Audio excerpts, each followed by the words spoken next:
आज हम बात करेंगे विधेयक पारित होने की प्रक्रिया। हमने पहले बात किया विधेयक दो प्रकार के होते हैं, साधारण विधेयक और धन विधेयक। ये कैसे बनते हैं, कानून कैसे बनते हैं, अधिनियम कैसे बनते हैं, ठीक है। तो विधेयक पारित कैसे होते हैं, तो सबसे पहले हम बात करते हैं अगर साधारण विधेयक की।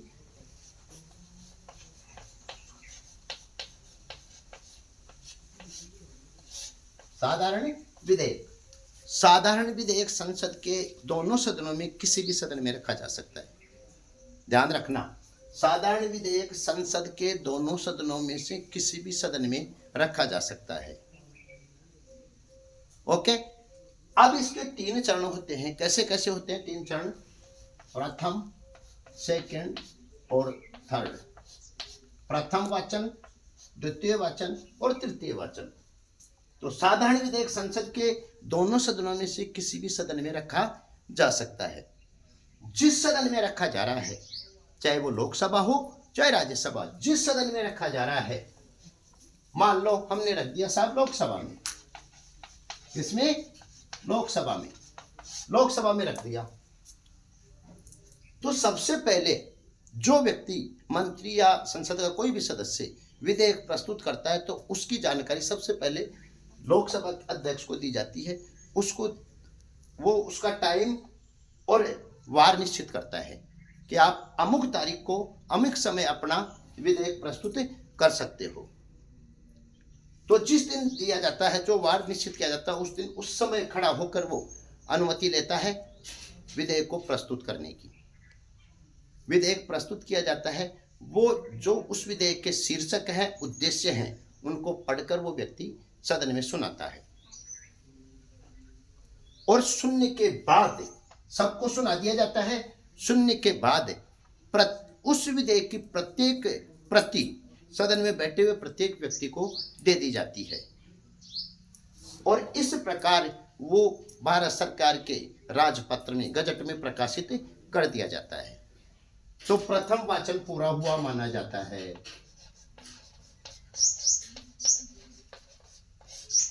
ध्यान रखना, साधारण विधेयक अगर लोकसभा में रखा तो उसका प्रथम वाचन कैसा होगा, मैंने बता दिया।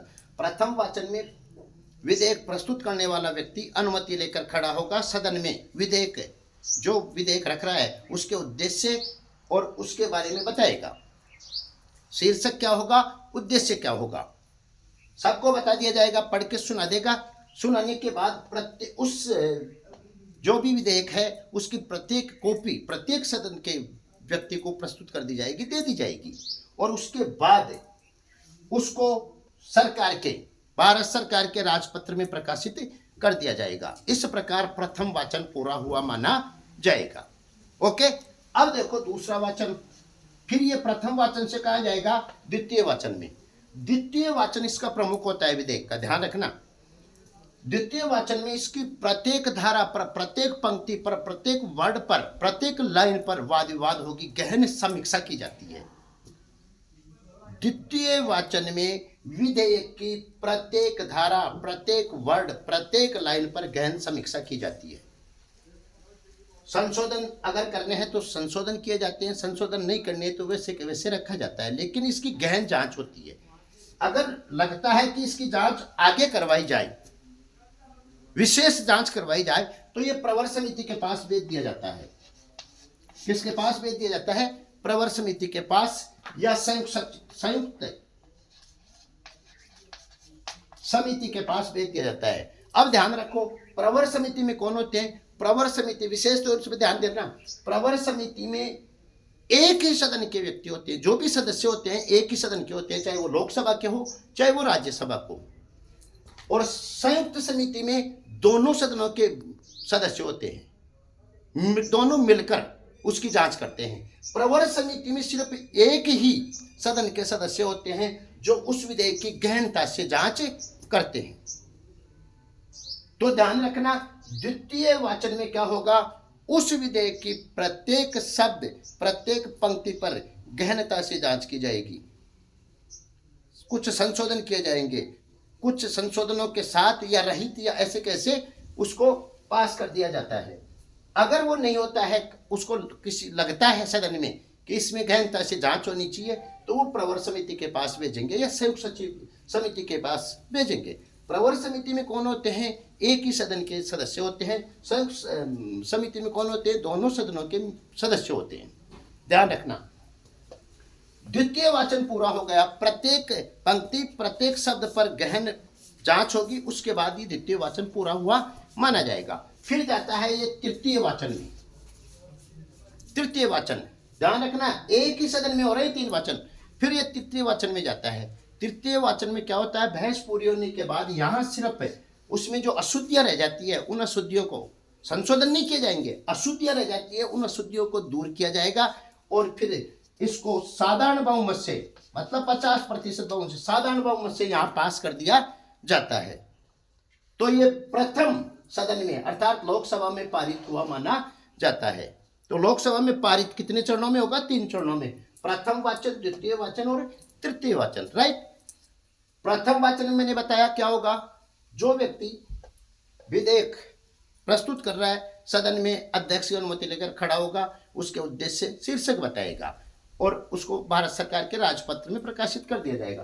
द्वितीय वाचन में क्या होगा?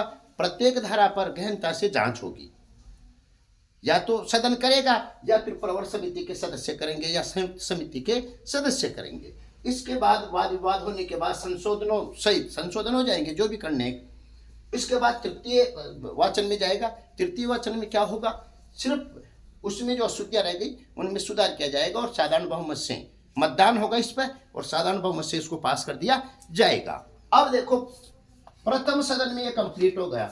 अब यहां से 3 वाचन पूरे होने के बाद कहां जाएगा? ये द्वितीय सदन में अर्थात राज्यसभा में लाया गया। राज्यसभा में, राज्यसभा भी ध्यान रखना, राज्यसभा भी इस विधेयक पर वही 3 चरण, प्रथम वाचन, द्वितीय वाचन और तृतीय वाचन, तीनों, प्रथम वाचन होगा, द्वितीय वाचन होगा, तृतीय वाचन होगा। यहां पर राज्यसभा ध्यान रखना विशेष, राज्यसभा इसमें संशोधन कर सकती है, वैसा का वैसा स्वीकार भी कर सकती है, इसमें संशोधन कर सकती है, संशोधन के सुझाव दे सकती है। अगर राज्यसभा सुझाव देती है तो लोकसभा इसको माने, ये जरूरी नहीं है। उनके स्वीकारों को मान भी सकती है लोकसभा प्रथम सदन और अस्वीकार भी कर सकती है। अगर राज्यसभा इसको 6 माह तक रोक लेती है, या तो ये संशोधनों सहित या वैसा का वैसा पारित कर देती है। अगर राज्यसभा इसको 6 माह रोक लेती है तो फिर राष्ट्रपति एक संयुक्त बैठक बुलाता है। ध्यान रखना, राष्ट्रपति एक संयुक्त बैठक बुलाता है। किस अनुच्छेद में? मैंने पहले आपको बताया था, अनुच्छेद 108 के तहत राष्ट्रपति एक संयुक्त बैठक बुलाता है। उस संयुक्त बैठक में इस विधेयक का फैसला होता है और उसमें लोकसभा की जीत होती है। क्यों? क्योंकि लोकसभा में 545 सदस्य, राज्यसभा में 250 ही है। तो यहाँ संयुक्त बैठक में जो प्रथम सदन ने पारित किया वैसा का वैसा पारित हुआ माना जाता है। वहां से पारित होने के बाद ध्यान रखना, संयुक्त बैठक कौन बुलाता है? राष्ट्रपति। संयुक्त बैठक की अध्यक्षता कौन करता है? लोकसभा अध्यक्ष। संयुक्त बैठक की अध्यक्षता लोकसभा अध्यक्ष अनुच्छेद 118 के पैरा 4 के अनुसार दोनों सदनों की संयुक्त बैठक की अध्यक्षता लोकसभा अध्यक्ष करता है, अनुच्छेद 118 के पैरा 4 के अनुसार। और संयुक्त बैठक अनुच्छेद 108 में राष्ट्रपति बुलाता है। दोनों सदनों में पारित होने के बाद 6 माह के बाद अगर वो रोक लेती है तो 6 माह बाद में संयुक्त बैठक में फैसला होगा। उसके बाद ये राष्ट्रपति के पास जाता है विधेयक, इसके पास जाएगा राष्ट्रपति के पास। अब देखो, राष्ट्रपति इस पर हस्ताक्षर कर देता है तो ये अधिनियम बन जाता है, कानून बन जाता है। अगर राष्ट्रपति को लगता है कि इसमें कुछ त्रुटियां हैं तो राष्ट्रपति इस पर हस्ताक्षर नहीं करता और वापस भेज देता है। तो वापस कहाँ आता है ये? फिर लोकसभा में। लोकसभा अगर उसके राष्ट्रपति द्वारा सुझाए गए, एक बार राष्ट्रपति एक बार वापस भेज सकता है, तो राष्ट्रपति ने वापस भेज दिया तो राष्ट्रपति, ध्यान रखना, राष्ट्रपति ने लोकसभा में वापस, लोकसभा राष्ट्रपति की बताए हुए सुधारों को मान भी सकती है, अस्वीकार भी कर सकती है। लोकसभा वैसा का वैसा अगर वापस पारित कर देती तो फिर ये कहा जाएगा राज्यसभा में। राज्यसभा फिर इसको स्वीकार कर लेती है तो ठीक है, वरना 6 माह बाद में स्वतः ही स्वीकार। राज्यसभा किसी भी विधेयक को, साधारण विधेयक को 6 माह तक की निलंबित कर सकती है, रोक सकती है। तो 6 माह बाद ये स्वतः ही पारित हो गया। फिर यहाँ से पारित होने के बाद फिर कहा जाएगा दूसरी बार राष्ट्रपति के पास। अगर दोनों सदनों द्वारा पारित होने के बाद दूसरी बार राष्ट्रपति के पास चला गया तो राष्ट्रपति को इस पर हस्ताक्षर करने आवश्यक होते हैं, और राष्ट्रपति के हस्ताक्षर होते ही विधेयक क्या बन जाता है, अधिनियम बन जाता है, कानून बन जाता है। तो दोनों सदनों की प्रक्रिया आपने देख ली साधारण विधेयक के संबंध में। साधारण विधेयक अपने देखा था लोकसभा में प्रस्तुत किया, लोकसभा में तीनों वाचन हो गए, तीनों वाचन होने के बाद ये राज्यसभा में गया, राज्यसभा तीनों वाचन हुए, राज्यसभा ने अपने संशोधन बताए, उन संशोधनों को मानना न मानना लोकसभा पर निर्भर करता है। ठीक है, अगर लोकसभा ने उसको वैसा का वैसा पारित किया तो राज्यसभा 6 माह तक उसको रोक सकती है, ज्यादा से ज्यादा 6 माह बाद स्वतः ही ये पारित माना जाएगा या संयुक्त बैठक बुलाई जाएगी। संयुक्त बैठक कौन बुलाता है, राष्ट्रपति, अनुच्छेद 108 के तहत, और उस संयुक्त बैठक की अध्यक्षता करता है लोकसभा अध्यक्ष, अनुच्छेद 118 के पैरा 4 के अनुसार। संयुक्त बैठक में उसका फैसला हो जाएगा, और फैसला होने के बाद कहा जाएगा दोबारा राष्ट्रपति के पास।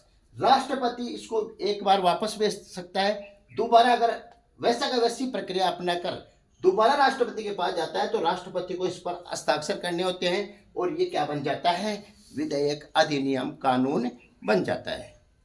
ओके।